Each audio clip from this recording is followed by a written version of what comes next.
What's better than earning money from a 9-to-5 job? It's earning money while you sleep, which is made possible if you start investing. You're listening to the Real Estate Investing Demystified with your very own dynamic duo, Ava Benisaki and August Biniaz. Tune in as we discuss everything real estate, both on the passive and active sides. We feature life-changing stories of today's real estate leaders that will help build your own roadmap to success. This is a show that will lead you to a diversified portfolio, a much bigger revenue, and a next-level venture that brings you a smooth cash flow. Let's get this episode started.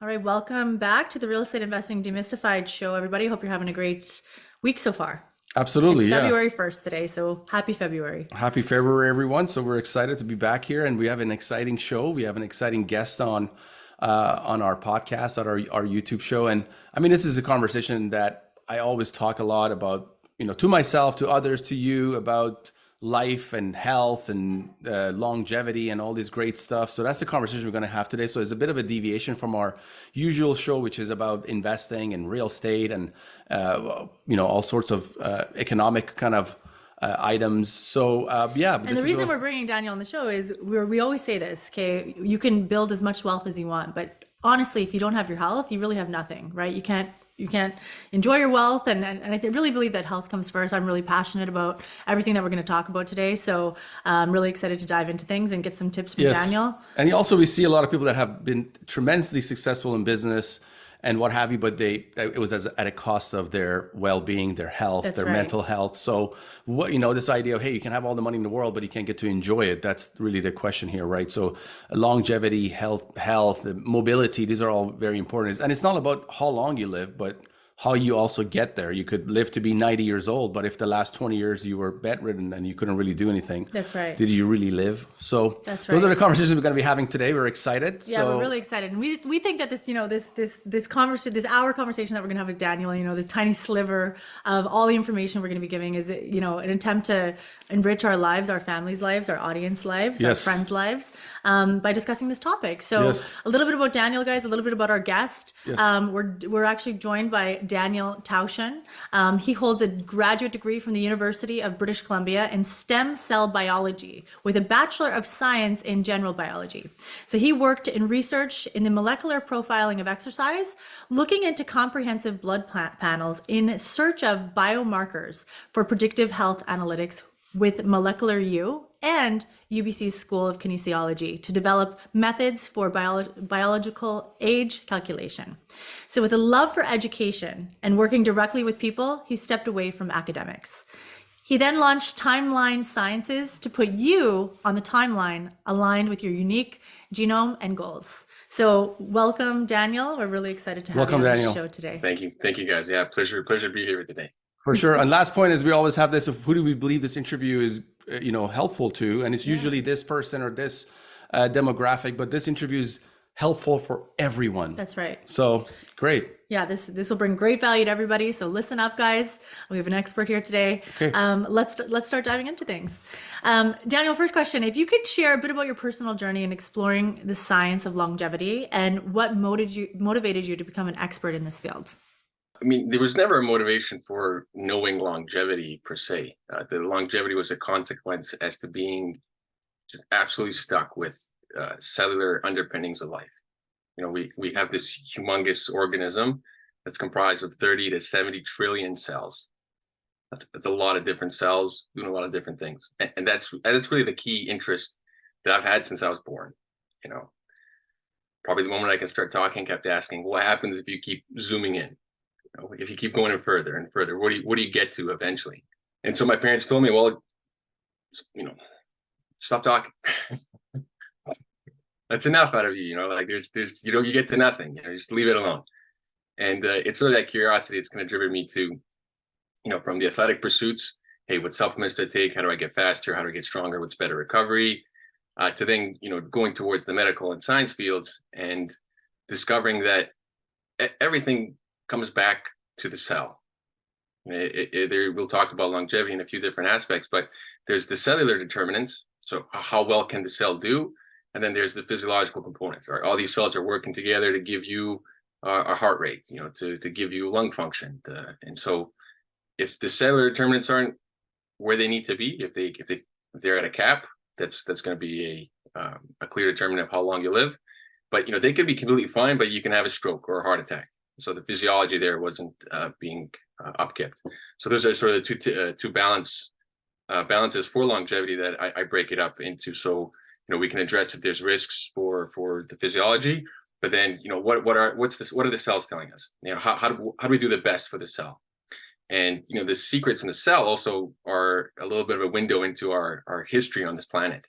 And though we get to live about 100 years or so, plus or minus, we really don't have access to what happened 10,000 years ago. But human beings are here, and so how do we connect with that ancestry? It is a lot through what's happening in the cell. It's what's it's the genetic memory that we're carrying on today. Amazing. Let us get to a couple other questions here, so we can kind of go through that part. So Daniel, considering the vast amount of information on longevity, what do you believe are the key factors that significantly contribute to a longer and healthier life? And I'm sure everybody wants to hear. I like you asked it in terms of belief, because there are things I do believe, and there's things that I can clearly articulate that I know. And I think that's a very important distinction to make today as science is becoming more muddled and used in business rather than just the science being the science, something you can go back to and build from. And so I'll start with the nose, what I do, what I know. And the first one and the most obvious one, I think, in today's age is your nutrition and fasting, right? On unsurmountable evidence for that there needs to be a portion of the day where you're not eating, and then what you're eating needs to complete the nutrients that you require to live on this planet. That's a must. Number two, mood and temperament. So, the word to remember is laughter, right? Those who laugh more throughout their day live longer, even if they have terrible blood profiles. If they have a certain temperament, they seem to outlast and outlive. Now, you can also have the negative, like you can be a very angry person, but they'll get you maybe further than the guy who's apathetic, but they won't get you as far as the person that's in a better state of mind. And then sleep and naps. So, the key thing to take away from the sleeps, it's linked in with the circadian rhythm. So sun rises, you rise. If the 8 hours of sleep a day is very, it's sort of a misdirection. It doesn't necessarily matter how many hours of sleep you get if you're sleeping, from 6 a.m. to 2-3 in the afternoon. That's not going to do you any good. And so rise with the sun. You go to bed on time that's adequate for your chronobiology. And so that's key. And the people that tend to outlive the rest of us, they nap during the day. So they wake up in the sun, wake up with the sun, if not before, and then they take a short nap, 20-30 minute nap, and they can take a nap while they're sitting, right? So it's a skill that some people can develop. The fourth one is cold exposure, and so if you guys have ever heard of Bergman's rule, have you guys heard of Bergman's rule? No, we haven't. No, we haven't. Okay, so it's an eco-geographical rule of how the same type of species or family of related animals is going to be bigger the more you go towards the poles. So take a look, the emperor penguin, it's the biggest penguin. It's in the coldest region of the planet, and so the more you go towards the warmer parts of the planet, the smaller the respective species that's related to that clade is. And so cold is an incredible stimulus for the organism. We have to function in sort of this like a thermo equilibrium for our enzymes to function. And the cold makes it so that our body is able to rise to that challenge. Now, there's a difference. Polar bear are the biggest bears, right? Like we were just mentioning. So interesting. I was just thinking exactly. The largest land carnivore, devastating, very scary. Yeah, and grizzlies are humongous. That's terrifying. Polar bear is just like yes, one notch up, right? And so the cold is something that's also irreplaceable, and it's very interesting biology with the human being in comparison to other animals and how our cells are able to deal with the cold. We have something special because almost every single cell has a way to interact with the cold, whereas other, like a mouse will be restricted in the tissues. And then the last one, and I'll be very careful the way I say it so I don't give the wrong impression, is these case studies in where you have individuals reaching 100 years old. They have a distilled liquor, and they're not slamming it. They're taking a thimble size amount a day that they use as a digestive, right? And so that's another component that seems to rise up to help individuals make it further and further, because digestion is an expensive process. And if you can aid that process anyway, then that's going to help, you be able to do it more and more and more. And then, the question is like, where's the exercise in this? How come on the top 5 exercise doesn't come into it? And the reality is walking is good enough. If you just walk, you can easily make it to 100, no problem. Now you're going to have a quality, difference. The person that has been actively stimulating their muscles and going through the stressor of loading weight across their joints, when it comes to the 60s, 70s, 80s, well, mobility is huge, and it doesn't feel good to have a restricted movement. And so that aspect of quality of life is very meaningful. It's also meaningful for social engagements that you're capable of participating in. It's also what you can do for others. There's a benefit for the exercise, but just in terms of longevity standards, like, hey, I want to make it to 100, you got to walk. Yeah. Okay. And what were those 5 again? It was diet, sleep, temperament, and then cold and digestion, correct? Yes. Okay, amazing. And I really want to actually dive into each one and break them down a little bit, because there's a lot of questions on my mind that are a lot of things that are coming top of mind. So let's break each one of those down, starting with diet. Let's do it. The diet, I mean, historically, it was like, the enemy was fat, right? And then now the enemy is sugar. It kind of became sugar. There's lots of discussions about the Mediterranean diet, and then the keto diet, which I made August go on when we first met. And then there's a carnivore diet, which we actually tried for a little bit as well. And we were really excited about how we felt. Is there a diet that's like best for us humans? Go ahead and talk, friend John. I mean, my good friend, John Carden, rest in peace. He would always say that every animal on the planet knows what's their exact diet except humans. We don't know what our diet is. We're still searching to figure out our diet. And it can be really confusing out there, right? And then alongside with diet, you were mentioning fasting. So let's kind of talk about, I was reading a book and it said, eat fat in the morning, eat carbs at night. Like there's just so many things, and it's hard to test it, and figure out what's best for us. So talk to us a little bit about that, Daniel, if you don't mind. And I understand that each person is different. So it might be a different theory for each person. It's a hard question. It's a hard question because, the easy overarching answer is that, I don't know how easy it is, but it is the diet that you have adapted to, or the diet that your lineage has adapted to. Now there's a very critical time point for about 3 weeks when you're born, where your microbiome is being not solidified, but it's finding its balance within your system, and it comes on very early on in age. And mom has the most influence over what our microbiome is going to be.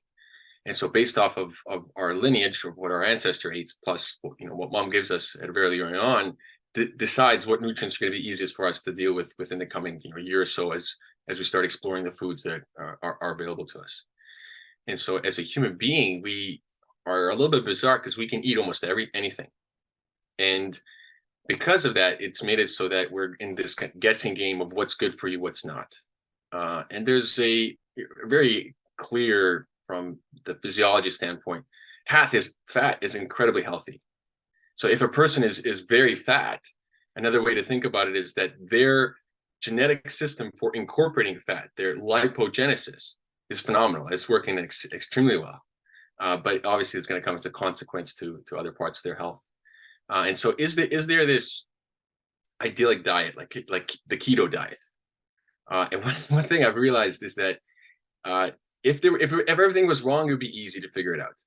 But because there's a little bit of truth in all of it, it keeps people sometimes going down really erroneous paths before someone comes to, and introduce them. Well, do you know that keto refers to ketosis? It's a metabolic state, and you can eat whatever you want and still be in ketosis. And you're like, well, no, carbohydrates kick you out of ketosis. And for those maybe that are not familiar, if you eat carbohydrates, you will stop this metabolic process of producing ketones. That's what ketosis is referring to. You're producing this energy resource that's a ketone, but it's also a signaling molecule. And so if you eat carbohydrates, your liver stops this enzyme. It inhibits the enzyme, and you're no longer producing ketones. But if you eat one meal a day, then within 8 hours, you're going to be back to producing ketones. So then technically, you're in this state of metabolic flexibility, which I advocate for heavily as a way of maintaining health. And you didn't have to eat just avocados and bacon or just eat meat. You could have eaten some lentils. You could have eaten the beans, and you could have gotten back to ketosis. Interesting. So that is very interesting because I mean, we wouldn't have known that because Yes. we thought carbs right away would. Well, we thought that keto diet, including with intermittent fasting, was like the best way of going about doing things. But I love that. I love that you just kind of laid it out there. You're like, hey, listen, you can eat whatever you want in that meal, and so as long as you're fasting, you can still get your ketosis back. absolutely, yeah. And exercise will get you there faster.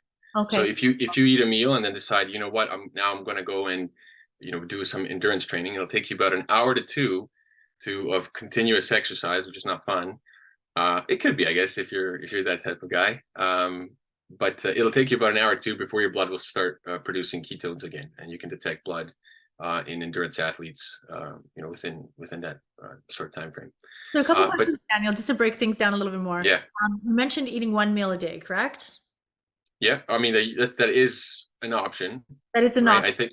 So with Yeah. that option, I'm just curious, would that be morning, night, afternoon, or does it just depend on each person, or it doesn't really even matter? And should somebody work out after they eat to then refuel their body, or is it better to work out before you work out? Right. Those are great questions, and it does depend on individual specific and how they have adapted. Yes. If you are eating one meal a day, generally what's kind of considered the ideal time would be somewhere between 4 and 5 as this idyllic window for having your that one meal. And then it's not just you're eating a plate, you're eating like an hour's worth of food. You're sitting down, you might have fruit to start, you take a little time, then you might have a salad of sorts, then you might have another couple dishes. It's a ritual that you then participate in. And help me again. So we had that as a question, and then the specifics was Eating before or after you work out. Workout. So there's an aspect in which you can train the system to say, I'm gonna put myself through high exertion, and I won't eat till the next day. And so that might suck for about a month for a person that hasn't done that, but eventually they will adapt. And when they adapt, there might be great benefits that come with that. There also might be a limitation. And so we know this from the scientific community because there's plenty of athletes, bodybuilders, that will have one meal a day, that have a very restrictive, it's a majority plant-based diet, and they continue to keep gaining mass and strength, even though they have these large windows of not eating. And so even though it's easier if you say, hey, I want to get big, then yeah, you have to eat more. There's different ways to go about doing it, and really the person is a testament to what they can achieve with it. And there's ways of being nice with the biology, nice to kind to yourself, and there's ways to be like a caveman where like I'm just going to brute force it. Usually that's going to come with a lot more like aches and pains and problems than working with someone that has some understanding of the biochemistry to help facilitate maybe an ease in that transition. And for the majority for individuals, it is it is ideal to do the strength exercise, wait a little bit, and then have your food. And you don't have, there's a mythological 20-minute window. Like, sure, you can get some electrolytes in you, like a coconut water or lemon water or whatever, to help you refuel and recover. But it's best to treat that meal that's coming afterwards as this ritualistic process where you try and make your digestion easy to assimilate the food. That will have a bigger impact, long term than this. I need a 20-minute window, or I need to pump up beforehand. There's a psychological aspect where people like having stuff beforehand because it's satiating, it's pleasurable, and then they go participate in exercise. But from a lot of the high competitive athletes, if they have a competition early in the morning, they're going to have something very simple, as the pre-food. like fruit. They won't even touch a muffin. I've met athletes like, no, I don't want to. It's gonna cause me to cramp. Yes. And so, yeah, so there's a lot to it. Got it. And Just there's to no, break down the diet. So number one, it's what recommendation kind of in your research and in your studies. What you're saying is kind of that it doesn't have to be one particular type of food like keto or carnivore. It can be a diverse different types of food. One meal a day and some form of fasting is recommended. And then knowing what your ancestral background is and what type of foods you have more tendency to work with, that makes more sense. Now, there's one aspect that I always kind of talk about is that I believe that when civilization started 10,000 years ago, or it possibly goes back 40,000 years ago, that, the factory farming was not really there and food was in a way scarce in small civilization that we lived in when cities started and what have you. And kind of then religion gets involved in this idea of preserving food. So being a vegetarian was a big plus. So you have the largest, populated countries in the world, China and India. They're both really, Hinduism and Buddhism. They're both, just eat vegetables and don't eat animals, because if you eat everything around you, there's nothing left. So is there a part of this idea of being vegetarian, a way to control people and tell them what to eat, what not to eat? Idea. Touch on that a bit if you don't mind. Yeah, absolutely. I'm first, I'm on a 2 meal a day kind of plan, right? 1 meal a day would be great. Some days I do hit the 1 meal because I'm simply not hungry in the morning, and I'll avoid the fruit that I normally eat. But that's a phenomenal question. Thank you for that, by the way. I love the insight there. Out of a case study, for example, a lady in India, she has rice, lentils, and about 30 spices, and she's, from last I looked in the case study, she was 104. So, that kind of tells you right away. It's like, well, that was enough for her to go. As far as meat goes, the evidence right now currently is landslide in the favor of it's good for your health, right? And obviously that's going to be the case when you take a look at ecologically, where every single plant that exists needs to defend itself. And so, funny enough, plants actually have a bigger genome than a human being, right? When we were uncovering genetics, we thought, oh, we're going to be so complex, we're going to be on top of the food chain in terms of how many genes we're going to have. It turns out rice has got more than double the size of the human genome. And when we started exploring this more and more, it has some now credence where, like, okay, well, this thing is stuck in its spot, and it has to defend itself from so many pests that we can't even consider. It has to create all these molecules to protect itself from being eaten, from telling fungus, hey, don't touch me yet, from insects, you're not supposed to eat me, produce cyanide, so at the right time that if the insect does, it'll learn. And so when an animal eats and processes that hard to digest plant, it's doing the work for you. So now it's easier to assimilate the animal in some regards than it is the plant. But not everyone needs to eat the exact same thing. That's, I think, the big takeaway message. Like where you are within your life stage. Like if you're a growing baby, you're gonna want milk. If you're a young kid, I would think you'd want a lot of meat. You don't have to have the meat, but if you do, it'll be easier because maybe the plant sources aren't as easy accessible for you at the time. And now comes the point where for me personally, I don't like the factory farm style of support, because there's just a lot of suffering that happens to the animals. And though people would like that separation from it, there's that animal has that emotional, the life that it's lived, present in its meat as well. So when we eat that, we have to break that down and assimilate it, because there's so much conservation in conservation in terms of what's in an animal any mammal is going to be very similar to what's in us, right? So we're very much similar to, and if you're eating that's something similar, you might have these same molecules that now get incorporated into yourself with slight little different twists. But when we hunted these animals, don't they go through the stress when they're getting hunted and they get scared? Or was this, you mean kind of being stuck in certain area, like in like, what is it called? Like you can't really enclosure. Yeah, you're in enclosure for the entirety of the creature's life. It's being force fed, let's say, soy pellets. Those soy pellets are now in a high extreme to it. The animal is stressed, not during its hunting, right? Like an acute stress response is great. That's like a healthy, thriving system. But a chronic stress response that's just perpetually there, it causes the system to deteriorate. And so if you're hunting an animal, the animal is not stressed all the time. The animal doesn't know. It's experiencing probably bliss for the vast majority of its existence. You know, if it's an antelope, it's bouncing up and down. It looks happy. You know, it has to run away from a predator. Sure, yeah, it gets away, even happier. You know, haha, I beat you. So there's a game obviously that's being played of you know, hide and seek within nature, and you know, you can taste the difference in game and meat, the meat that you hunt. There's a big, massive difference in taste, and so it tells you right away there's something different there, you know, chemical composition. So I mean, not to pull out things, because you know, the science isn't solved by any means. It's not, we're not there yet, because we're in the process of uncovering really what that means.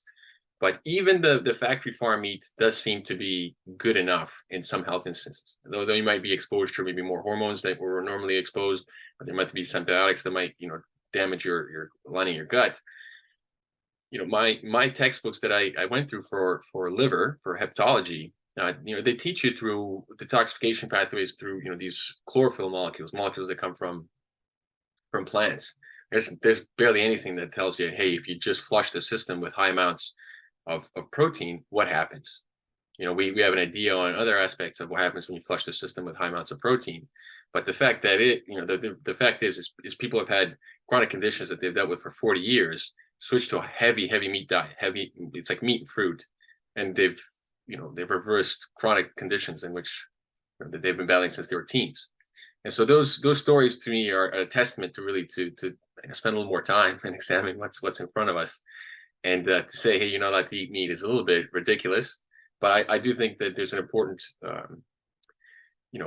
societal, cultural responsibility that we don't just go around, you know, perpetuating suffering unnecessarily, right? Like have better farms, heritage farms, more farming that's not just clear cut your land and you know, like I'm trying to get max profit out of it. There needs to be some type of separation for this, where people recognize that we want to support this. We don't want to let this go run astray and, you know, like runaway style economics.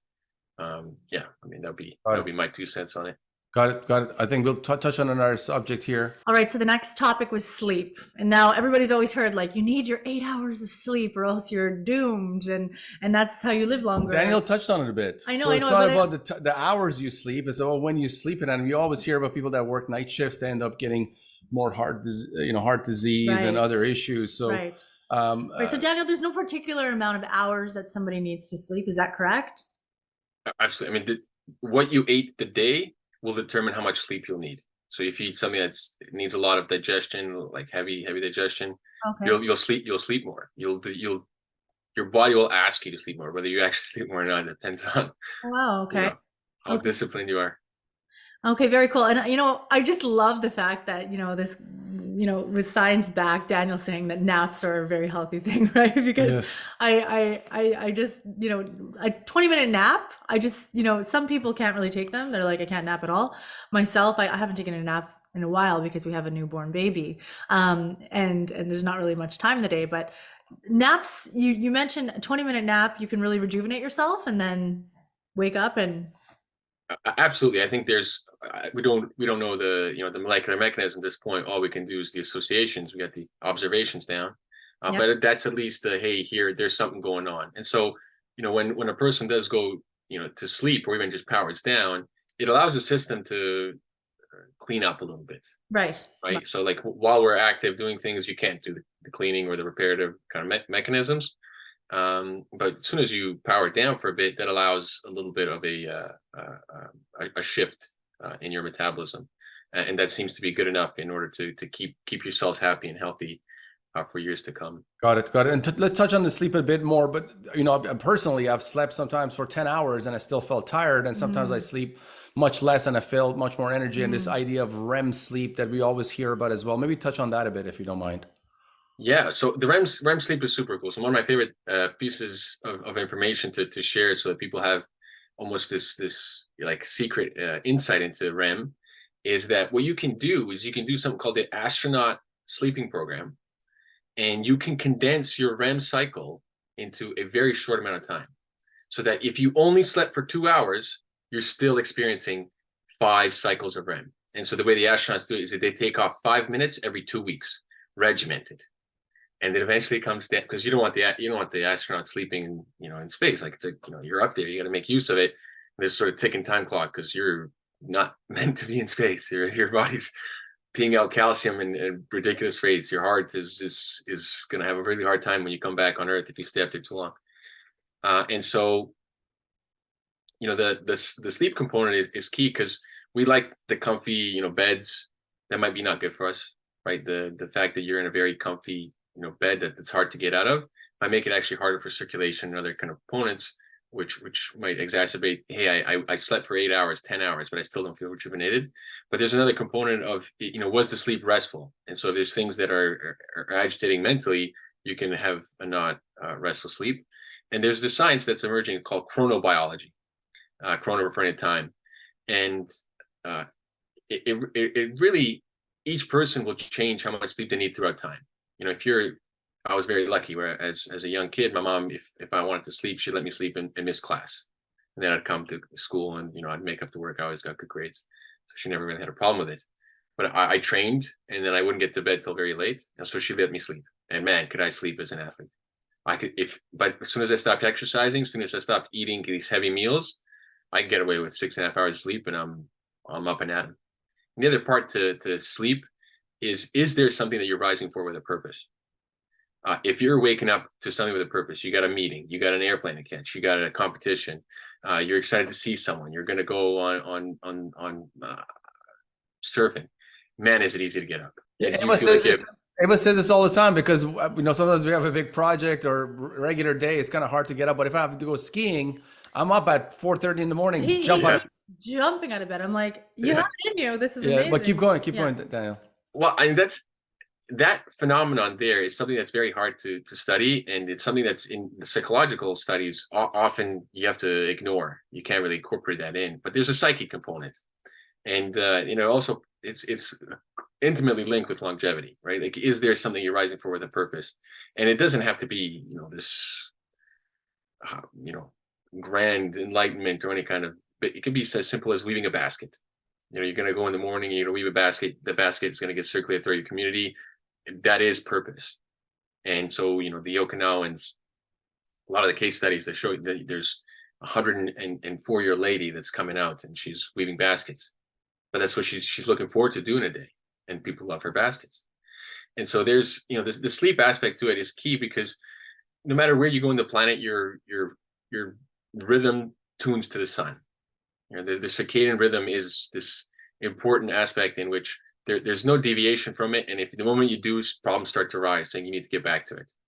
And the body tries to communicate as best you can to the conscious part, right? To our scanning radar that for some reason people love associating to. Think like, oh, doesn't matter, the rest of me is not important. What's important is this conscious part. But it's, can the conscious part come into awareness of like, okay, well, I ate a lot of bread and I slept for 9 hours. I took bread out of my diet for 3 days. I'm already down to 8 hours. And people will see that if they take things out of their diet, if they fast for 2-3 days, if they do a 3-day fast, they'll notice how on the third day when they sleep, that one, they might have difficulty getting to sleep because they have so much energy, or two, they might wake up like hours before their alarm. We're like, what am I supposed to be doing now? And that's nice, because then it kind of gets the person coming back into, what do I want to do? What did I come here to do? Because you clearly came to do something. Wow, that's really interesting. Let's talk about also kind of, is it important to be regimented as far as if you're, going to sleep at dusk or around that time, waking up at dawn. So let's say you're going to sleep at 9 p.m., waking up at 6 a.m. type of thing. Should that be consistently the same time? Should that time be moved? Is that in any way, you seen any research on that, or you understand? Yes. Almost the vast majority of us like pattern. We like so that our biology can get into a set of expectations, and we're doing this constantly. So if you eat 3 meals a day, you will secrete a hormone called ghrelin before you need to eat, almost idyllic, and when you've had this regimented time, and it'll take you about 7 to 21 days to shift that hormonal response. And so similar with sleep, for all of us, nobody likes, our liver doesn't like food, past around 8 o'clock, not 7, 8 o'clock. So if you're still eating heavy meals after 8, you're making it difficult for your liver, which means every single day you're just pushing how much it has to deal with detoxifying your system. And if you don't sleep between 10 to 2, those are the most critical time points for the liver to detoxify. It's between 10 p.m. and 2 a.m. Then you're constantly pushing it so that it has to deal with it another day and another day and another day and another day. And then all of a sudden, somewhere within the 30s, 40s, and 50s, these autoimmune conditions come up, inflammatory processes come up. And, we can try to start treating the immune system or treating the symptoms. But, ultimately, it comes back to the fact that we haven't lived in concordance with the circadian rhythm. And we absolutely do like a discipline and routine. However, there is always this notion of once we have a good routine set up, well, sometimes what we like to do is we like to do weird things as human beings where we get together, we stay up for an entire night, maybe we make a fire and we dance and, we chant, we put on music, we bang things. And that also then it's okay to do these things. You don't have to live a hermit lifestyle where you're not, because you can consider it the same way within this idea of acute versus chronic stress or response to it, is that you've lived a really good life. And now when you have this cool event that you've participated in, it's also beneficial, right? Your system isn't so fragile and so weak that it can't handle this. Rather, it rises to the challenge and it absorbs it. And so, there's I'd say for the most of us, yeah, we love discipline. Amazing. Amazing. All right, let's get to the next pillar. Temperament. I love it. I've been hearing this my whole life. If you laugh a lot, you're going to live longer. And if you have more friends, you communicate, you're going to live longer. If you have more friends, you're going to live longer. Good thing I have a husband who makes me laugh a lot. Thank you. But let's talk about this a little bit. If there's anything to really break down here. I mean, you two sort of hit the two major points. So the temperament comes also with the social contact, and the people around you. You're going to resemble the five most closest people around you. Yeah. And we keep each other in check in a lot of ways. And so, by nature of having this environment, which is very, it makes it comfortable to share. You're laughing. You're not wasting your mental space. Rather, there's looking ways to how to have more fun in the day. And for whatever reason that has a certain type of neurochemistry in which makes it so that it's brimming in terms of how would you say it, the inside of the cell. And I don't have the actual let's say the heavy duty science to it's figured out, because it's clearly not. There's this chemical soup that's happening in the brain that people are for some reason, if you say neurotransmitter in a synapse, they take it as that's good enough. But the complexity that's happening there is absolutely absurd, and there's a lot more to it than just simply the synaptic sort of transmission. And I don't know exactly what it is, but I would say there's something to do with that connection of there's a thirst for fun, there's a thirst for excitement, there's a thirst for life, in which puts the person in a state for what I would consider, if possibly, maybe this is coming very, if you can look at the cell is there's like a little stream inside the cell. It's called cytoplasmic streaming. Now, I would wonder if someone's laughing in a positive state, if you were to be able to examine the cell at the time when they're happy and they're laughing, is the stream just like roaring through there? Is it faster? There is some kind of physical manifestation of it. What it is, I don't know. Well, you touched on it also as far as kind of waking up in the morning. If you have something to do and you're adding value and what have you, you're more energetic to get up. That could also be you just want to live longer if you're there and you're doing something that you're enjoying and you're feeling fulfilled and what have you. So yeah, the mental part of it is tremendous. Any other points you want to touch on that topic before we move to the next one? I mean, if someone is in a negative downward spiral, I would just say careful not to put too much of your energy in that individual, right? Like, misery loves company is a saying, and there's a reason it's a saying, and you do have to let the person, find their path, right? That's been something that's quite a challenge for my end as I seek to, offer services to help people. Sometimes someone needs to hit rock bottom before they, snap out of it. Like they're actively searching, how far can I push my physiology, or how bad can it get? And often when they do hit the bottom, they're, a very good testament to then bring positivity around it. So, careful of, allowing people to go through, their journey that they need to go through. Right. Well said.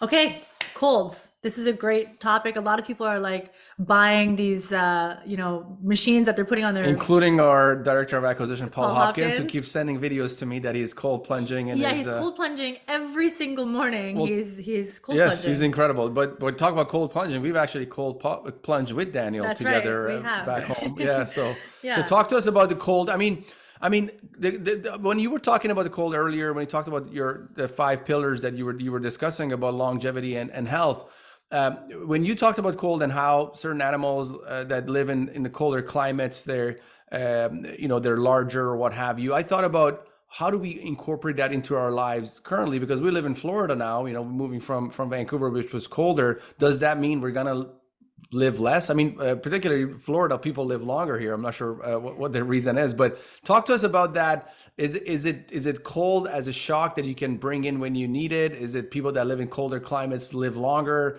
Give us your thesis on this whole. Yeah. My family's going to love this because I grew up in Alberta, and my family just sent me a picture the other day. It was minus 38 degrees Celsius. And I was like, oh my God. But your dad has never felt the cold. He's always inside the car, inside his office, inside home. So he's never really felt that shock. Right. So you feel it when you're gassing up, right? You kind of feel it but you definitely don't spend a lot of time outside. But let's. We're very curious to hear about this one. Yeah. Yeah, I wasn't even expecting this one. So go ahead. Right. So, there's a big difference between the individual experience in their life and this population genetics that has, over time of a species evolving and what it likes. So there's this, if you want to go live in a very cold environment, you have to deal with it all the time. And, if as a human being, which we like warmer temperatures, it's easier to live in warmer temperatures. Food grows in warmer temperatures. There's food's plentiful in the warmer temperatures. And you go to India, you throw a seed down, it starts growing. And so, there's that challenge of, okay, if I go into this northern part of the climate, can I survive there? And so the Norwegian, the northern part of Europe, as well as the Iceland, they've showcased to us that you can still, even after you've lived there for generations, have a centurion in that population. So there's the adequate amount of preparation. So there's an understanding of food preservation, and there is the adequate amount of nutrition that person needs to survive. And so they are dealing with the cold in a chronic condition. It's always all the time. But they also have that, this absolutely ludicrous idea, well, I'm going to go in there and bathe in the ice water, or because I don't have a shower and I want to clean up. And so what that does too is it also stimulates their system to have a lot better of a response to the chronic cold. And, we go now to, where you guys are at. Cold is a luxury. If you can provide cold for yourself, that would be phenomenal, because you use it in that regard. You would use it as an acute stressor so that the system then can, experience this stress and then grow from it. Now, what it does on a cellular level, which is very interesting, and, careful anytime you look up the science, that anything that's good for you, you will notice how quick publications come up to say like, oh, no, there's nothing to see here. Right, you take a look at the resveratrol, and you look up resveratrol. Everything's like, trying to tell you how this isn't effective. How many studies found effective? We can talk about that later. We're gonna get into that. There's reasons why the business side of things does that. But so the human being, maybe I'll back it up here for a second. So with the cold, I have to describe that we within the cell, you have a dam. It's called the mitochondria. People like to call it the powerhouse of the cell, but it's literally a reservoir. And you keep shoving in, your food that you burn in there in terms of a hydrogen potential. And we, as a human being, have the ability to make now energy go through one side. We make little energy molecules that we can use in the cell. But if we wanted to, we can also shuttle this thing through an uncoupling protein, it's called, that allows you to generate heat. So if we're in this scenario, we're in this abundance and we're eating a lot, then exposure to cold is great, because it allows you to move that massive dam that's getting pushed up too much. It's about to spill. It might crack your dam and start leaking. You don't want that. Mm-hmm. And so the cold allows you to dissipate that potential and allows you to generate heat up. It does that on every single cell, whereas some animals, like I was mentioning before, they have it very restricted. But the human being, from skin to bone to connective tissue to muscle to nervous tissue, they all exhibit a certain amount of uncoupling protein. And I might be a little bit off on the nervous tissue. There might be only in like the supportive nervous tissue rather than the actual neurons. I would have to look it up. This is the wonderful thing about today, is we have these databases of biological information in which have done the work. And this is why you can confidently say, we know this. We know that the human being has this expression pattern. And so, on a hormonal level, cold does something that no other therapy or treatment does. Now, cold is also, obviously the opposite of cold is the hot. Hot is a similar idea.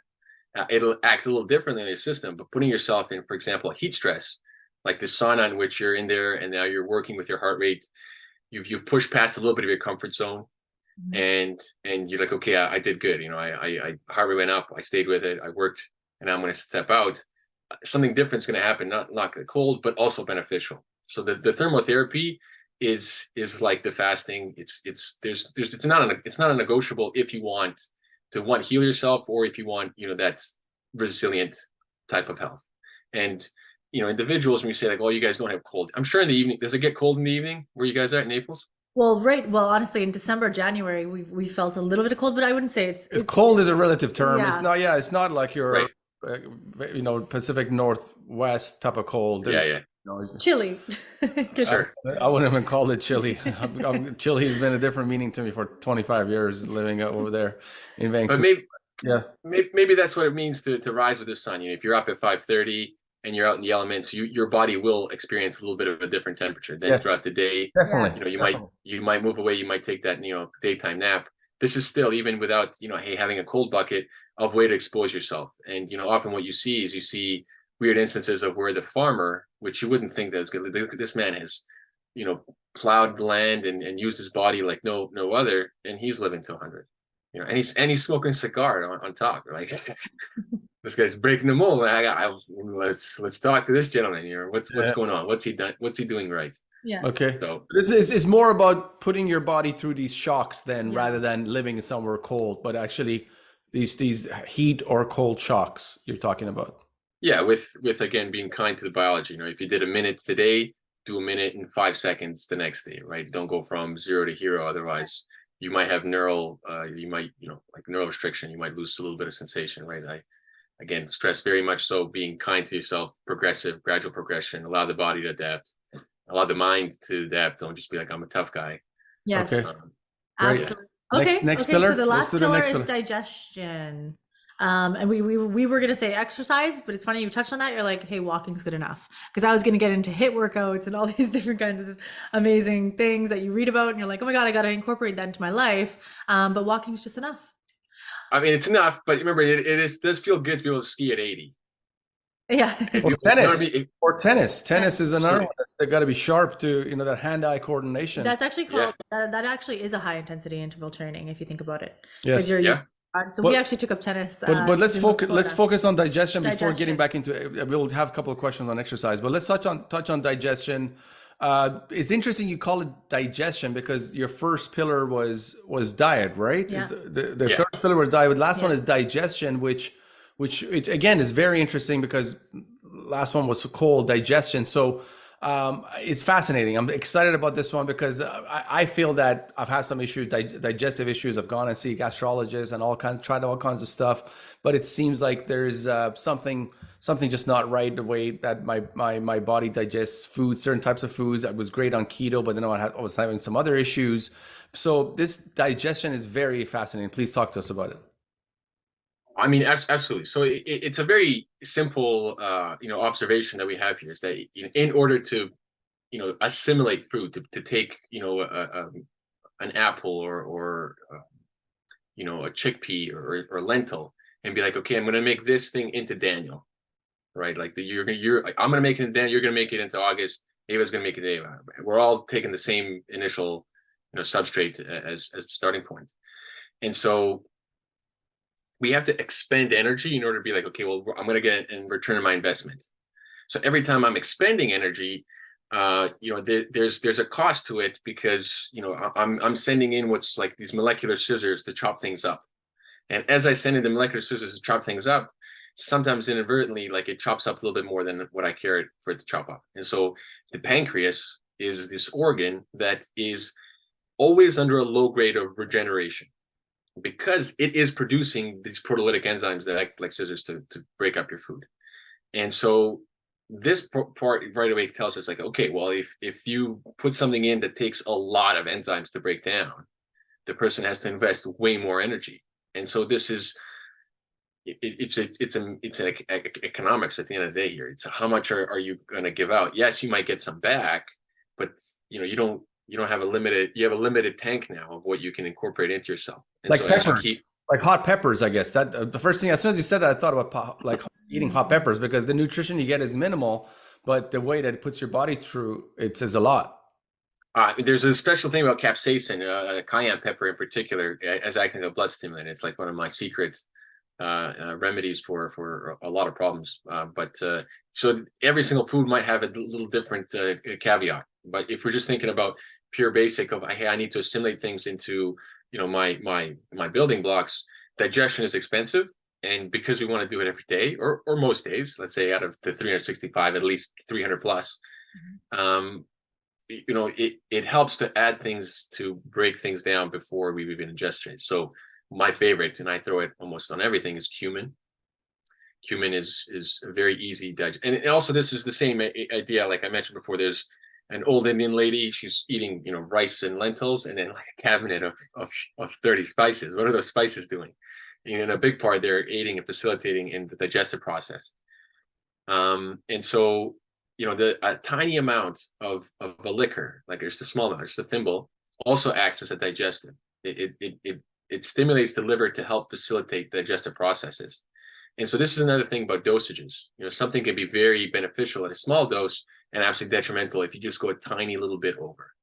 And this is something that, I think, specifically in the North American part of the world, has an issue with substance abuse. The other parts of the world that have way better time with it. And I think it's because it's introduced to the children very early on. It's not held as taboo. Simply, it's there. It's observed. The person has it. Whereas in North America, there's this, oh, you're not allowed to drink till this age. Whereas, when I was 4, I asked to have a sip of beer. The moment I drank it, I'm like, this is awful. This is absolutely terrible, right? Anything bad happened to me? No, absolutely not. Same thing as a cigarette. That was my family's approach. I'm like, this thing is disgusting. How could you have it? I never want this. Right. And then you keep it away from that aside. I mean, topic aside, but that kind of comes to the point where that dosage is key. And, things that are fermented foods are often like touted as, oh, they're super great. But, yes, they have a different complete nutrient profile, the organic acids and things like that, but they also come pre-digested. That's another thing that's key for the health of us, because it makes it easier for us to assimilate that food. And the more that you aid your digestion, you'll notice how your sleep quota goes down. So that's the big part. And so this is why, digestion takes such a high number up there. It might be almost up there, number one, or probably sleep would be number one. You can't go really well without sleep. But again, if you're not assimilating your food properly or not easily, you're going to have lots of issues. And this is another part that's kind of key to the fasting, is that it gives the system a break to reset. That's right. So if we send in things that we haven't been that in alignment with, because it's a little complicated as to why some groups can get away with eating certain foods and a lot of it, and other people can't. A little bit, and they have problems. Beans are, I think, a wonderful choice for a lot of people, but sometimes they have to start with a really small amount and then gradually increase how much they have. Otherwise, they'll have massive bloating and problems. So, like myself, never. Beans are, like my favorite food in a weird way. Nothing satiates me more than a kidney bean stew. So that's I guess that's the take home message there is how within your cooking can you incorporate this, fenugreeks, the cumins, a little bit of sauerkraut perhaps before your meal. Yeah, absolutely. So let's I want to touch, now that we touched on the five pillars. Yeah. Let's talk about timeline sciences. Let's do an exercise. Let's say a client comes to you for their needs. I'm not sure if you help like vast groups of clients or individually, but let's just say for this exercise, an individual comes and sees you. For example, August. Yours truly. August Vinyas comes in. He's got some digestive issues. He's got some, maybe a bit of fat around the belly. The sleep is not that great. Walk us through the journey that this person goes through, and kind of and you don't have to, I mean, go over everything, but I'm assuming those 5 pillars is what you're going to use to have this patient or your client to see where they're there. But like, what would be your recommendations for this individual utilizing the 5 pillars of health that you told us about? Yeah, absolutely. I do have to be very cautious with the word patient, because Yes, there's a certain level of course. legality there, right? So it's a client. Client. I don't want to get targeted by any of the big pharmas. Yes. But so what I do is I do exactly that. I work with the individual, right? So Timeline Sciences is present to walk you through your individual and unique timeline. Okay. That's the play on it. And I'm here to act as your scribe, to put you through all the questions that you may or may not know, to get you back on a healthy track. And so I do use, obviously, the pillars there to put a person on a timeline that's going to be thriving and healthy. But because there's just so much of it, it always comes off as personalized as possible. And what I see as the most relevant piece of information that person can take, summate, transform, within the next little, time period, whether it's a week, 2, and then come back and begin to incorporate more and more and more. Got it. So right? it doesn't necessarily mean that everybody who comes and sees you, that they're gonna be advised, or again, the right legal term to use, prescribed or advised or consulted to then do cold plunges. It doesn't necessarily mean you're just gonna see, because if it's part of your pillar, doesn't that mean everybody should do some cold plunge or a cold shock? Yeah. I'm not sure how to call it, but doesn't that mean everybody should, or do you still select who should do it? Yeah, so no, that's a great, very, very fair question. I 100% select when and who should do it.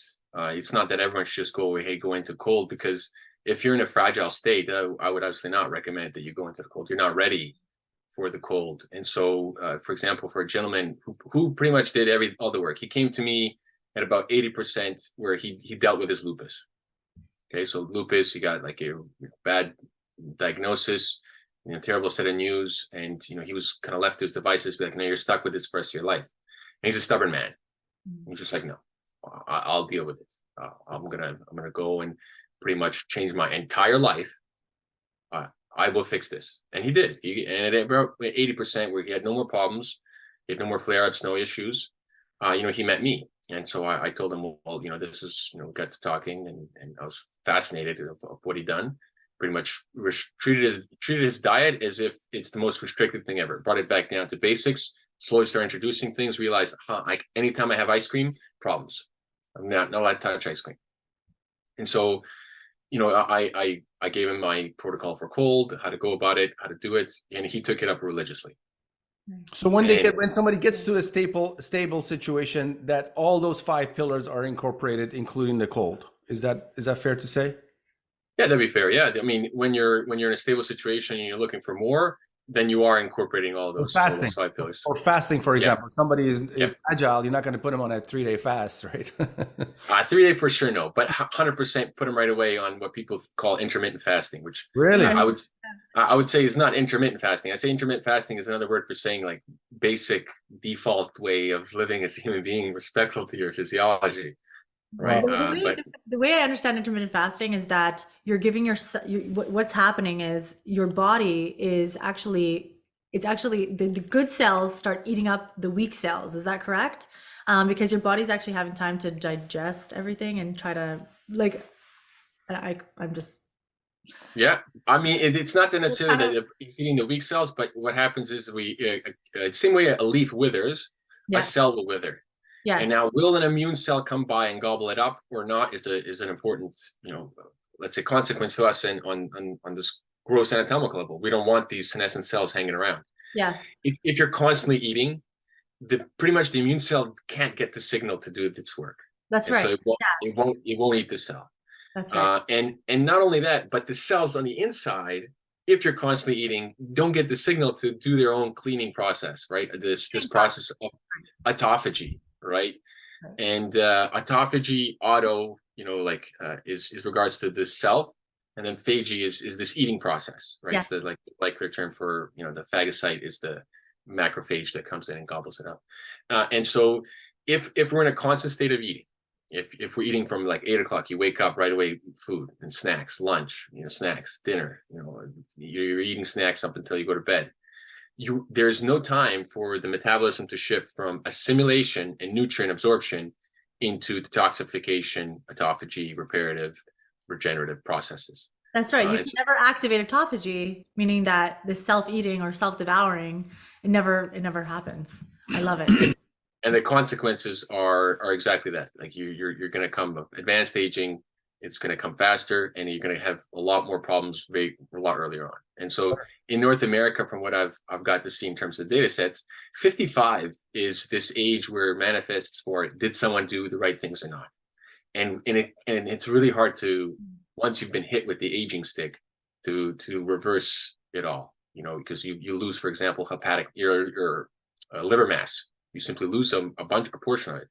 It's not trivial now to re-stimulate it to go, because all these niches within our body are depleted. What age is that, Daniel? So 55 for the person that's not doing so good, right? But I also have 80-year-olds that have a blood profile of a 30-year-old. Right. Wow. In which case they've done phenomenal. Right? Wow. And, when a client comes and sees you, do you do the what kind of test do you do? Like DNA test, blood testing? What is the test that you need to figure more about? Yeah. So what Timeline Sciences is, it's my way of offering a service to connect you with science. And so you can bring me any molecular test that's today on the planet, and what I will do is I will evaluate that molecular test and try to communicate to you what that means for you. So there's a lot of companies, and they have great products, and they have to be very reserved in liability with their algorithms. And so their algorithm is, you have about a 51 to 60% chance that it might be appropriate for you. And so what if you're lying that 40%? And maybe sometimes they have a really easy one, so maybe it's like 90%. Okay, sure, even that.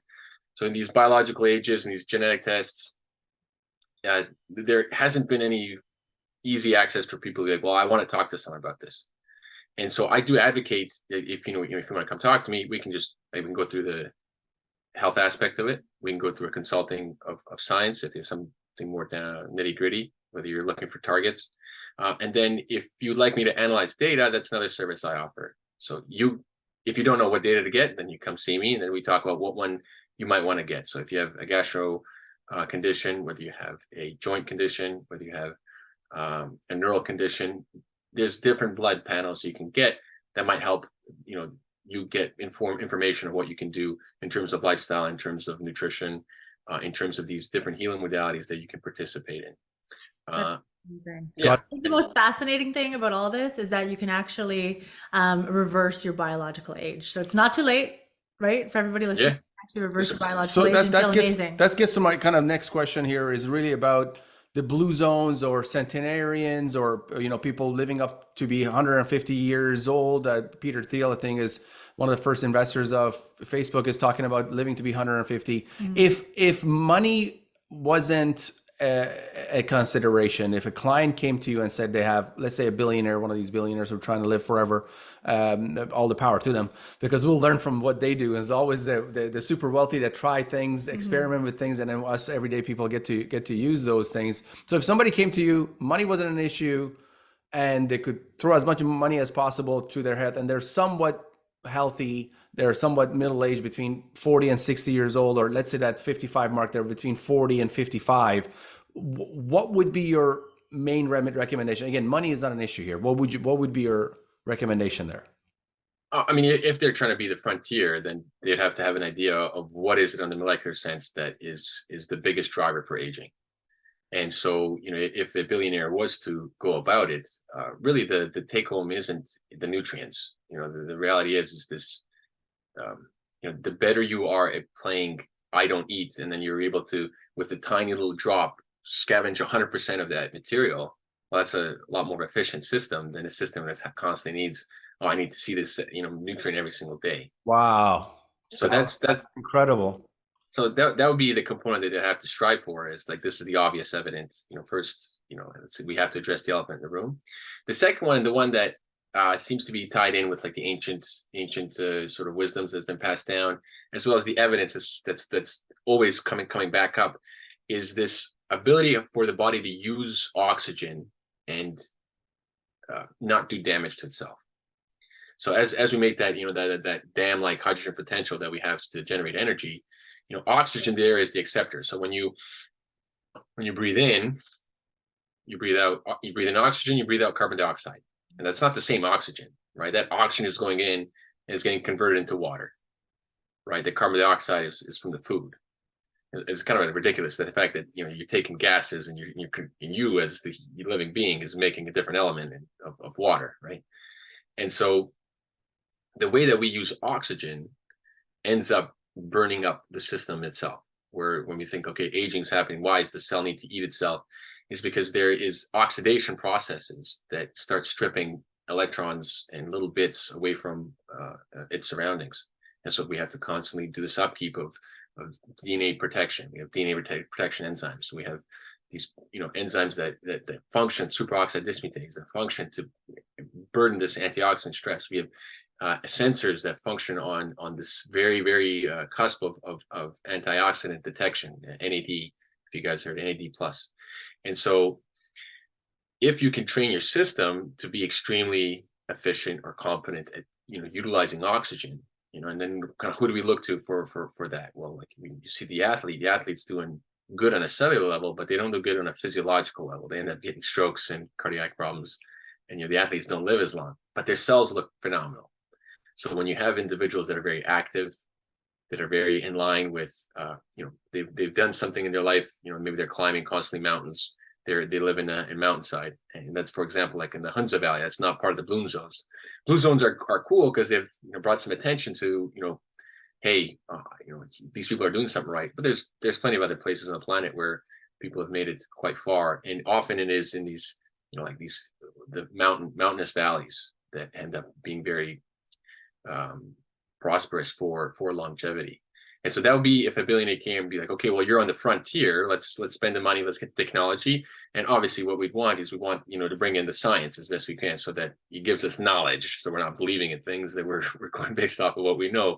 And that's what science can do for you, right? And so the more we have in terms of technology that allows us to give insight into what's happening on the inside, then we can make those decisions to keep that inside of a particular way and make adjustments along the way, right? This is why what I offer is this new age revolutionary preemptive approach. Nice. And the preemptive approach is you get the blood test when you're healthy, right? And there's a lot more in the blood than just your cholesterol. And so this is why I think these proteomic metabolomic panels are so good to get when you're in a healthy state, because now when you're in a healthy state, people, I think there's something very important to simply be said, that there is no better control than yourself, right? And in science, the first pillar of science is, you make an observation and then you got to write it down some way to communicate it. You get a knowledge. Next one is you got to take a measurement, right? And that's going to be your evidence, right? That's what's testable. And if you don't have a control, meaning a value to compare to, a control value to compare to, your measurements are useless. Mm-hmm. And now, yes, you can compare from one person to the other. That's obviously very great and dandy. We can do that, and we just do that, and it's useful. But when it comes to you and your individual health, in order to compare brain, we need 300 average brains, right? We need to average 300 brains so that you can compare one brain to another. And so this goes to show that if you have your blood test at age 30, at age 35, at age 40, at age 45, and then at age 60, something happens. Well, you have decades worth of information of what's going on, and somebody can come in and really scare you into a bad protocol or bad treatment or bad decisions based off a test that's not very good. Like D-dimer, for example. D-dimer for a clotting factor, that thing will go up if you go up a flight of stairs too fast. Yet, you'll get injected with an anticoagulant ASAP if that thing is high. All of a sudden, they're rushing to get anticoagulants in there, right? So, there's an importance there in having that information for yourself, because sure, it costs a couple $100 to get that blood panel, but that investment pays for itself quadruple, if not unsurmountable amount more, because it gives you that knowledge to be able to work in the future, right? And so this is where I think the preemptive approach is going to become a cultural mind shift, so that people are getting it as something that they're very excited about, that they want to know, rather than, well, I'll get it. I'll let medicines help me when I'm Yes. When the problems come. Danny, we could talk to you all day long. We just got a couple of more questions here before we get to the next segment of our show, but we're going to definitely bring you back to talk about more items here. Really fascinating stuff. But One question I really want to dive into is genetics versus lifestyle. Okay, so there's Mhm. often a debate about genetics versus lifestyle when it comes to longevity. How much do our genes determine our lifespan, and to what extent can lifestyle choices override that genetic disposition? yeah, to be honest, I've met some people that genetically they did not look good. I'm like, God, you were not dealt a good hand with genetics. They just look frail. They just, Yeah. and then you see some people in their specimen. You're like, wow, this person, Yes. you can Yes. just tell they're gonna live forever. And then you got everybody in between. But Yeah. but is yeah, talk to us about, is it just a fallacy, this idea of Right. genes and born with it, or the way that we live our lives? But I guess in a way that it's the way our brains are formed as well, right? So maybe physically we're not formed the best, but our brain helps us not be more structured and not have sugar cravings, and then you might end up living longer, even though you were frail or what have you. So, yeah, talk to us about that. Yeah, absolutely. I mean, good news and bad news. So if the good news is if you like self-responsibility, then great. If you want to scapegoat with genetics, I don't have good news for you. I mean, two classes for genetics. There's clear inborn errors of metabolism, they're called. And for those individuals, it's a massive truncation of life.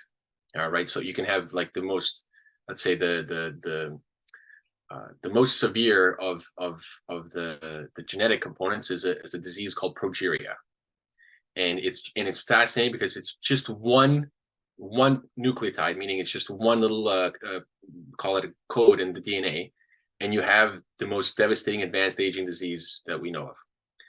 And so if we exclude all the clearly easy to identify genetic ones, and you become an adult, and so that's about 95% of the planet. So about 95% of people have a complete genome that lets you do all the superpowers that come along with the genome, the growth hormones, the insulins, everything. And the way you use your genome, the way you get to know yourself, is the determining factor of how long and how well you will live. So did you at some point in time push your cardiovascular system and develop a high VO2 max? It's okay if it came down later in life, but did you ever do it? You didn't? Okay, well, you didn't get the benefits of it then. Did you at any point in time put yourself through a very, let's say, mental strenuous lifestyle, meaning you had to take on a lot, be busy, know how to compartmentalize things, deal with emotions? You didn't? Okay, well, you don't get the benefits of that. There's this skill in living as a human being, and again, it's tied in with these signals that keep coming back to you. For me, like looking like this and being healthy, it's not so much an option. It's just that I'm super sensitive. And so if I don't, do the stretching and the exercise that I do, I start getting pains everywhere. And so, you can say, oh, he's genetic. Look at him. He's genetic specimen. Like, yeah, but my genetics problems keep coming up everywhere. Right. Yeah, yeah. You guys are seeing Daniel with his shirt on. We usually go to the pool and cold plunge, and the guy is ripped. So yeah, keep going. That's right. Yeah. And, I'm happy to do it as an example. Right? I take myself as a little bit of an experiment where I recognize how much of a monkey I am. I'll put, M&Ms beside me. I don't eat M&Ms anymore, but this is back when I was dealing with the sugar. And I'll put, nuts, just out of reach. And you're there, you're working, you're doing your thing, and it's easy. You're just there. And then the next week, I move the M&Ms away, and I put the nuts there, and it's just right. So there's a level of coming to terms with understanding how much of the biology does play a role in ruling us. And that kind of goes to, another question is, what is the you that's kind of piloting or doing the biology, where you can play this introspective portion. I think this is what it means to live a human life, right? You're not just an organism, a creature that's rolling around. You're being, and you get to choose, very much so how you're being on a day-to-day basis. Absolutely. Amazing. We want to talk to you about a bunch of other things, but we'll do it for another show. Oh yeah, last topic. I mean, it's a very interesting topic. I mean, we are good friends with Daniel's brother George. He's great friends. He's even visited us here in Florida. But there's a topic me and him have discussed, as this idea of, I mean, let's talk about sex, right? I mean, it's part of our lives as human beings. I mean, that's how we reproduce. That's how we, it's a very enjoyable part of life as well. But there's this kind of concept of preserving orgasm particularly for males as some kind of a way to, again, health and longevity. The time that I was introduced to this concept was in boxing, where a lot of pro boxers, they go into training camp 3 months before their fight in most cases, and a lot of times they actually don't have their wives or girlfriends nearby, and their abstinence from sex and preserving themselves for the fight, and they feel they're much more stronger and powerful for the fight. But some people say that's not the case, and some boxers actually have sex the same day before the fight, because that calms them down, and they've been great as well. But talk to us of this, and I'm not saying the term correctly either. You might have the better scientific term for it, but kind of preserving yourself from orgasm. I'm not sure what it's called. Semen retention is the term that's floating around to highlight that. Got it. Okay. And we can separate that right away from semen retention and orgasm, because the male is capable of having an orgasm without ejaculating. Okay. So that's good news. It does take skill. The man has to practice and has to work towards getting to the orgasm, and then holding, the sensation so that the ejaculate passes. Once that signal passes, then you can, continue experiencing and enjoying the orgasm without ever, losing the semen. Interesting. And so that's good news. If someone cares to practice it, otherwise, simply just don't have it. And I do think there's very much a lot of accuracy to this. There's actually to this, because not only is the current evidence showcasing it for the cognitive aspect of how a person is sharper that the longer that they've gone without or ejaculating, they're sharper and very much so in a cognitive testable way. The other aspect to it too is it's a very track the resources. You're just like digestion. Sperm is very heavy intensive in terms of minerals and resource content. And so if every single day you're ejaculating, your body has to constantly keep sending and shelling resources down to the area to be able to keep doing this process. And the part that I think is always in importance is to take a look at what our ancestors have left for us in terms of knowledge. And both Chinese and Indian, I'll call it mythos or their text, they've given this. They both have words for this type of energy that's associated to kidneys and nervous system as relates to man's semen retention, and it's extremely detailed, where it goes to a point of saying, for the young man in his 20s, he can do it every other day. Man in his 30s, he has to wait about, and I might be messing up the days here, but it's a general trend that as you get older, you're allowed less and less. So somewhere around your 50s, 60s, like you're ejaculating once a month to twice a month max, something along those lines, in terms of it not burdening the system and causing you to drain too much of your this particular energy that they're talking about. So I mean, for all the men out there that have a very ferocious female that they need to satisfy, they need to figure out how to not ejaculate and have the orgasm if they want to continue having fun.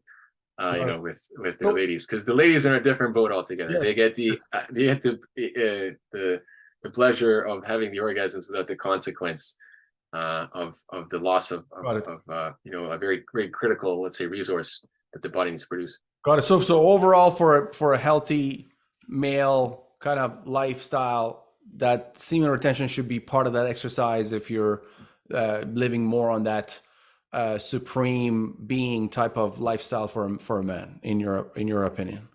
Absolutely. And I do think there's a reason why it's in so many of the religious texts, right? It's not there on just like a hey, on a whim, by the way, don't do it. It's there as a biological representation of it. If you're constantly doing it, there's a detriment, there's a tax that you're gonna have to pay, the human tax. You gotta appreciate and respect the biology there, right? Not enable the compulsion. Yes. Right? Deal with the compulsion. I think a lot of young men, maybe even the older ones, but I know that a lot of young men are fighting that compulsion with the easy access to it today. Absolutely. Absolutely. Pornography and lots of other terrible things. Amazing, man. What a fascinating conversation. Yeah. Hey, thanks, guys. Ava and I could be here. talk to you all night about this. But let's get to the next segment of our show and yeah, please. Let's do this. Okay, Daniel, it's called the 10 Championship Rounds to Financial Freedom. Cool. All right, so whatever comes top of mind, are you ready? Hit me. Okay, here we go. First question. Who's been the most influential person in your life? I mean, it's clearly my brother. Man, the amount of like the joy and the frustration. It's just there's no other person on the planet that can, it's just it's got to be my brother. Amazing. So Man. George, We love it. he's an amazing guy. Yeah, yeah. very, very, very grateful I have a brother. Right, I call him my younger brother because the way he behaves. That's awesome. We all love George. All right, next question. What is the #1 book you would recommend? Ooh, I mean, if just on health in particular, I guess I'll take a step back. My #1 book I recommend, this is often a gift I give people, is their Hermetic Principles. Okay. And that's been it's a fantastic book. If you wanted to know about science without ever having to do years of science, having the Hermetic Principles is I would say better. Okay, right on. Okay, Daniel, next question. If you had the opportunity to travel back in time, what advice would you give your younger self? Stop thinking so much. It's just, you're overthinking it. Do something else. Right. And I think that's a big part to your mental well-being is doing, right. So I like swimming in the cold water with my dog. I'm not thinking. I'm very much so, oh my God, it's cold. Nice. Maybe we could switch up the next question and Sure. and make it more an investment to your body and health. Yeah, Possibly. I love that. Okay. Okay, so this is a question we always ask. What's the best investment you've ever made? But what's the best investment you've ever made for your Health and body and mind? longevity. Yeah. By far, it's been adopting breathing exercise, like treating breathing as an exercise. Oh wow. Wow. Very And cool. the more breathing exercises I've done, the more I've realized I can, get access to parts of my body. And so, there's this idea, there's this subtle energy of breathing. I can't communicate to you this subtle energy, but I can tell you what, my progression was towards it. And for some of these subtle energies, it took me like 8 years to finally feel it, where I didn't have to muscularly push through it, where I just very calmly, very easily can now go into that area of my body. And by doing so, I can, for example, completely alleviate any congestion in my nose. Wow. Right. And that was just the fact that I kept exploring, kept pushing into this breath work. It was my, it was like my homework. Incredible. I love that. Incredible. Okay. So the same thing on the reverse side. Same thing. So what's the worst investment you've ever made in your health? No, but maybe not an investment. Longevity. Yeah. What would you Yeah. say? What worst Yeah. you've ever done to your health or longevity? Well, I mean, it's got to be this thing, right? Wow. Yes. Oh, the phone. Yes. The technology. One thing that we're at something like 1 billion, if not 1 trillion x the amount of radiation that our grandparents were exposed to. Yeah. And so I love information. I love technology. I love learning. I love being in the forefront of things. It's taken way more nights of sleep than it should. I just I stay on it. I stay connected. And the times where I disconnect and I do the proper living, treating myself like a human being, is always rewarded. So the technology has been something that I personally I still work today to draw healthy boundaries, and often I get overwhelmed with how much I've taken on, and that my health will, and it suffers at the end, right? It's not like I'm perfect by any means. Yeah. No, we hear you. Yeah. All right. Yeah. The next question, we can just have it for fun if you want. Yeah. How much would you need in the bank to retire today? What's your number? It doesn't matter how much money in the bank. I'm always going to work. Amazing. Nice. Amazing. Love it. Okay. Next question, Daniel. If you could have dinner with someone dead or alive, who would it be? Leonardo da Vinci. I mean, that guy he had so much like nuance to what he saw before his time. What he left in terms of writings is fascinating, and the insights. I mean, also the works he did from anatomy to painting. I mean, just the anatomy alone, I could sit and talk to him about. It would be a blast. Incredible. Nice. Incredible. All right. Next question. If you weren't doing what you're doing today, what would you be doing now? I'd be an engineer for sure. Way easier. This was the biology was a mistake. It's way too hard. At least in the day with engineering, I have a product. I'm happy with it, and I can leave the. Yes. Well, at least you're helping a lot of people. Yes. You know what I mean? There's nothing like that. I think this is an important question, even in academia and research and science. Sometimes people get really fixated on intricacies, and sometimes people just get things going. And it's been even in the world of science, being a go-getter is really helpful. But maybe this is a great question. Next question, Ava. All right, Danielle, book smarts or street smarts? Without a doubt, 100%, it's street smarts. I've had people come into the laboratory where they're geniuses on paper, and they can't do the most simple protocol. They just get flustered and like attempt 4. You're like, yeah, he'll get it this time, and they still. And you can bring someone in that has absolutely no clue of anything that he's doing. Give him the protocol, show him how to use a pipette, and within try one, he's already knocked it out of the park. And this is coming from a scientist, guys. Yes. All right. It's easier to teach the book than it is the street. Let's put it that way. So if you have the street, the book is always there. Yes. Right. Yes. Okay, Daniel, last question. Okay. If you had $1 million in cash and you had to make one investment today, what would it be? Probably. I mean, I'm going to say real estate just because I'm on the Oh real no, estate it'd probably be your company, right? You'd probably be investing In timeline. No, I mean that's going in the direction it's going. I generally would put it into real estate without any bit of facetiousness, because for me, I'm stuck behind a computer and working remotely for the time being, which is wonderful. Yes. But I can't wait to grow some food. I can't wait to have a wall of green beans. Right. That's what I'm looking forward to. As my goal of something that keeps me, trekking forward is I want that plot of land. Yeah. I want to manage my soil, good for the fun soil science of it, and I want to grow my vegetables. Amazing. Right. Nothing commercial. I just want to have some for myself and my community. It's not like I'm going to grow a bunch of things, but you can't do that unless you have the real estate. And so to me, that's true. There's also peace of mind to be able to come home, sit, and just be like, I'm home. This is my little spot, right? And then you make that paradise, right? So I absolutely. Amazing, awesome, man. Really appreciate you being here today. Really appreciate it. Thank you so much for We're bringing gonna so much definitely have you value back. to our show. We're gonna have you back, definitely. Yes, Daniel. Just let the viewers know the best way that they can reach you, please.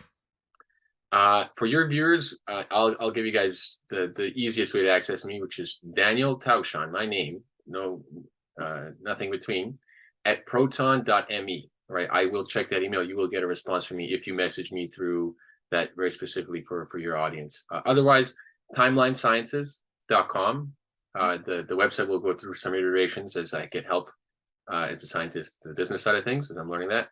But timelinescience.com, if you go to the contact page, you can get in contact with me directly. Right. Amazing. Thanks, Daniel. Thank you, Daniel. You're a big value add. Thank you, guys. Thank you, guys.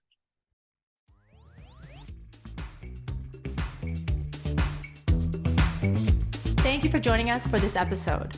We hope this conversation enlightened you on how to win big in this highly profitable and risk-averse space.